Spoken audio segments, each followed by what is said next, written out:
Hi again and welcome back. In this video, I'm going to talk about the business of lobbying. And by that, I mean really the business decision of why it might make good business sense to consider lobbying and engage in lobbying. And I'll throw some statistics out that might help shape your thinking in a little different way than you might have been looking at this.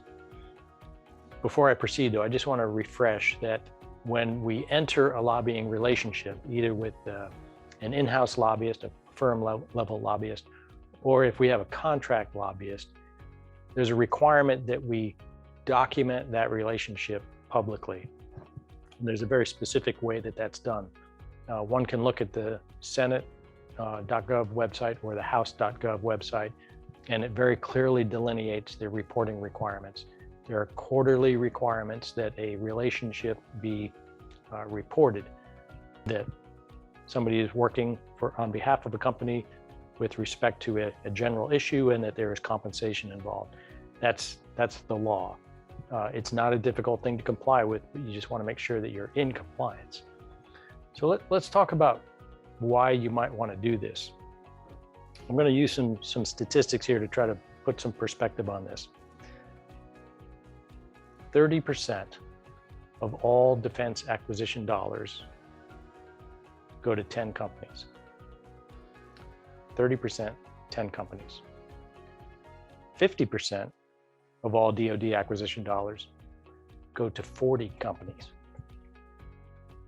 That's not a lot. That's a tight concentration. How many companies do you think are out there? Well, we'll talk about that in just a second. If you look at the Bloomberg government top 200 federal contract winners in a given year, the number 200 company on that list has annual revenues of just over $1.5 billion. So the companies that are the largest, who are scoring the highest volume in defense acquisition dollars, they tend to be large companies. That might not be a surprise. Down at the lower end of the revenue scale are smaller businesses that are defined in a specific way. The Small Business Association has a table that that allows a company to be categorized either by revenue, annual revenue, or employee headcount. And there are certain NAICS codes within DoD that apply to defense companies. So the largest revenue annually that's associated with DoD NAICS codes is $41.5 million. So if a company is below that, they are a small business. They can also have an employee headcount up to 500 employees and still count as a small business. It's possible to be a small business in one category and not in another. Don't want to overcomplicate this, but there are some specific rules that most companies are aware of that apply. And then there are some special socioeconomic categories within the small business world that allow certain companies to receive special treatment or set-asides. That could be a women-owned business, a service-disabled veteran-owned business, an 8A disadvantaged business, just some examples. If you have that qualification, or that certification rather, it can make you eligible. It doesn't guarantee anything, but it can make you eligible for a certain category of business opportunity. Congress has mandated by law that the federal government will attempt to award 23% of all contracts to small business. So now if you look in the middle, between the 41.5 million in revenue and the 1.6 billion in revenue, that covers a big range of annual revenues and company size. The fact is, we don't know how many of those companies there are. We know the companies that are registered in the SAMS system, the award management system. Those are companies that are engaged and trying to win federal opportunities, or they have won federal opportunities. But that doesn't capture companies who may be in the commercial space and are looking for federal opportunities.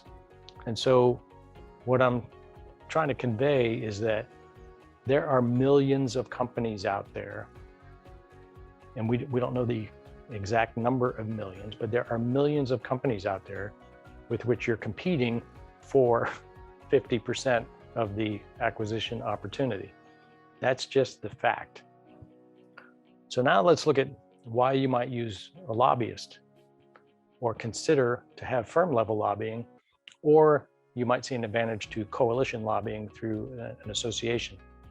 So when you look at lobbying dollars, the top 5 lobbying spenders account for 50% of all lobbying dollars that are spent. The top 15 lobbying spenders account for 75% of all lobbying spent. So go back to that top 200 list of companies that win all federal contract awards. Every one of those companies uses lobbyists.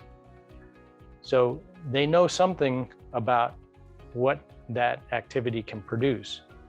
And there's strong scholarly supporting that shows that there's a direct linkage between lobbying activity and contract outcomes in the executive branch.